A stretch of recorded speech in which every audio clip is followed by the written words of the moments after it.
REITs are a great way for retail investors like you and me to gain exposure to real estate. No more having to worry about putting thousands of dollars in a down payment down. No more thinking about a 20% down payment. No more worrying about rough tenants or broken appliances. If you want exposure to real estate, REITs are a great place to start. Physical real estate has proven to be a great investment as well.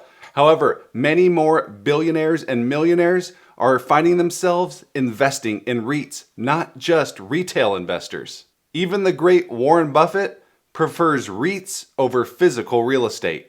However, REITs have been under heavy pressure these past 12 months, and if you're looking for undervalued dividend stocks, the REIT sector is a great place to start.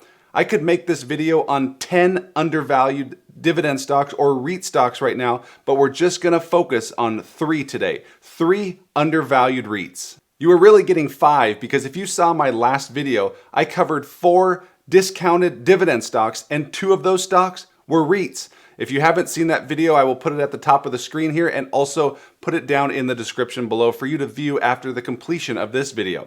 So today we're going to look at 3 fresh undervalued REITs, focusing strictly on REITs. And with that being said, let's jump in.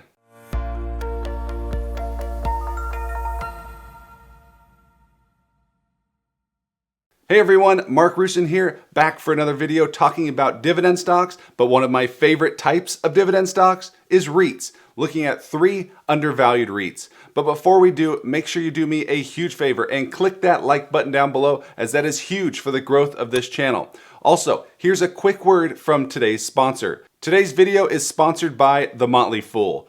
The Motley Fool has a ton of great resources, tools, and products for investors of all levels. And right now, if you go to fool.com/Mark, you could sign up to receive their top 10 stocks to buy right now. And with that being said, let's jump into today's video. The first undervalued REIT on the list today is Alexandria Real Estate, stock ticker ARE. Alexandria Real Estate fits under the office REIT sector, but they are more than your typical office REIT. The company has a market cap of $26 billion. Alexandria is anything but a typical office REIT. We have seen companies implement work from home or flexible work arrangements all over the country, and this has lowered the demand for typical office REITs, and thus decimated that sector. Alexandria, on the other hand, is a leading owner, operator, and developer of collaborative campuses for life science, agriculture technology, and technology companies in the nation's top innovation clusters.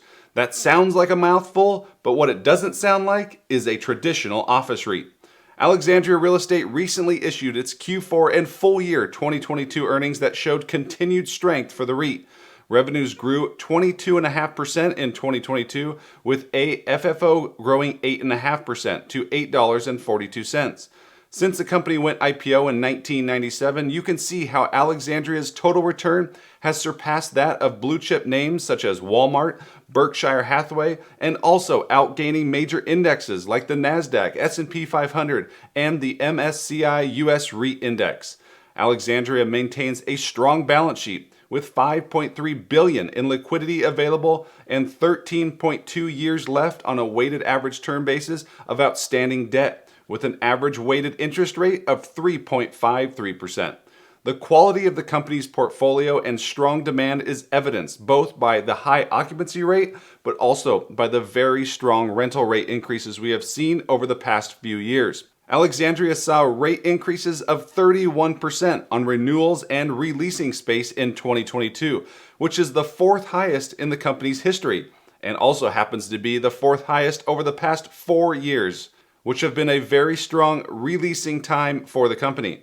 In terms of the dividend, shares of ARE pay an annual dividend of $4.84, which equates to a dividend yield of 3.1%.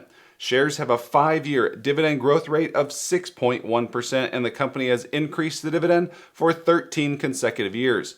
Looking at valuation, shares of Alexandria trade at a forward AFFO multiple of 22.6 times, which is well below their 5-year average of 27.3 times. Higher interest rates have weighed on the stock price, but as we've saw through their Q4 results, the company continues to excel regardless.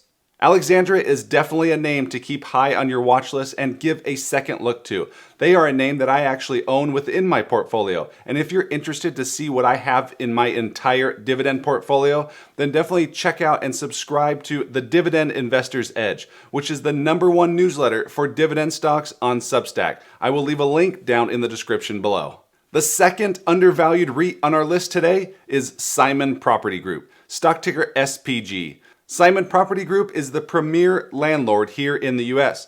The company has a market cap of $47 billion.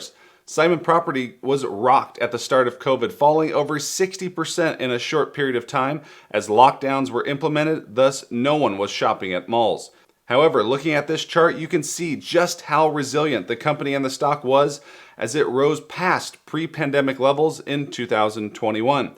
But over the past 12 months, we have seen shares fall yet again, down 12% over the past 12 months, giving investors another opportunity to add to this blue chip REIT. I know what you're saying right now. Mark, malls are dead. Why would I invest in a mall?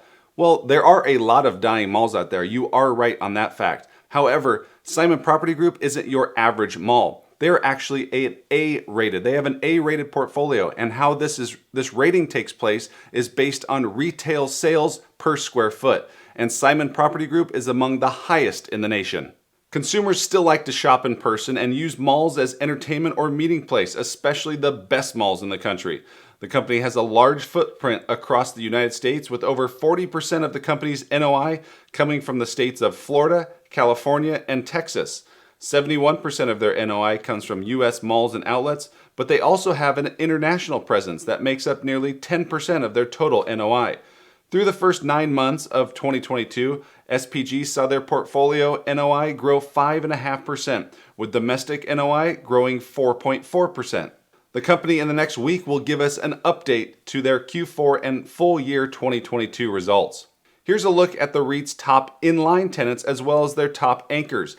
As you can see, only one tenant accounts for more than 1.6% of annual base rent, and that is the Gap. So no real single tenant exposure that truly threatens SPG, which can give investors peace of mind, whereas other landlords that have large exposure to troubled retailers could be more in jeopardy. Not the case with Simon Property. For years, Simon Property has been known to have a fortress balance sheet, and that continues to be the case thus far. The company maintains a fixed charge coverage of 5.0 with 6.8 years remaining on their debt on awaited terms, and a very low payout ratio of less than 60%, suggesting the dividend is plenty covered and has plenty of space to continue to grow. The dividend is currently at $7.20 per share, good enough for a high dividend yield of 5.7%. The company had to cut the dividend at the start of the pandemic, but has been aggressively increasing it since. Investors saw nearly 27% increase in 2021 and a 9.1% hike in 2022. The valuation looks very intriguing here, with shares of SPG trading at 11.3 times forward AFFO. This lags their historical average of 13 times. Before we get to our third and final REIT on the list, let me tell you about a promotion going on over at Webull. Right now, if you sign up for a new Webull account and deposit just $100, so just sign up for a new account, deposit $100, they will give you up to 12 free stocks valued up to over $30,000. Check out the link down in the description below. Now on to our third and final undervalued REIT, which is Global Medical REIT, stock ticker GMRE. Global Medical REIT is a net lease healthcare REIT focusing on medical office buildings within smaller markets, showing strong demand. The company has a market cap of just $700 million, making it the smallest company on our list today. Over the past year, shares are down over 30%, trading between a range of $7 and as high as $17 over the past 52 weeks.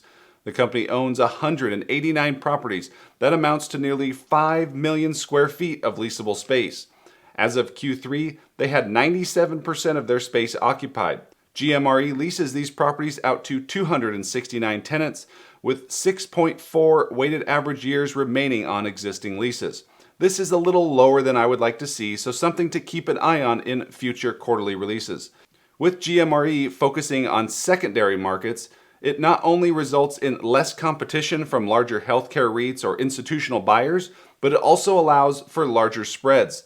This slide here was from the company's Q3 presentation, as we are still waiting for the company to report Q4, but as of Q3, the company had a 7.7% weighted average cap rate, which is higher than the average 5% cap rate found in major markets for similar properties. Cap rates are calculated as a percentage, and what you do is you take a 1-year NOI and divide that by the value of that asset. Looking at the sector, whether we fall into a recession or not, as long as the landlord works with solid tenants, the healthcare industry as a whole is rather recession-proof. Healthcare continues to evolve, and so do its clientele. According to a WebMD survey, they found that 90% of Americans ages 50 or older want to age in place, and 65% of seniors between the ages of 60 and 70 want to live independently, meaning they do not prefer to live in a senior living type facility. This means there's more of a need to visit their doctors, which means a need for doctors' offices like the ones owned by Global Medical REIT. GMRE's balance sheet remains in good shape with a weighted average interest rate of 3.9%. It also maintains a healthy fixed charge coverage ratio of 3.4, sitting well above the minimum 1.5 required by its debt covenants. This suggests the company's dividend is well covered. The company pays out an annual dividend of 84 cents per share, which equates to a high dividend yield of 7.7%. The valuation also looks quite intriguing as the company trades at a forward price to AFFO multiple of 11 times. And over the past 5 years, shares have traded closer to 14.7 times. So as you can see with all three of these REITs, they have stable dividends that are well covered, solid balance sheets, and their results are looking to turn the corner here as we head into a new year. If you are of the belief that we are nearing a peak for interest rates, now may be a great time to start looking for undervalued REITs, just like the ones that we looked at here today. Down in the comments section below, let me know which of these three REITs are your favorite on the list. Also, if you haven't done so yet, make sure you smash that like button down below, as that is huge for the growth of this channel, and I truly appreciate it. With that being said, we'll see you in the next video. Take care.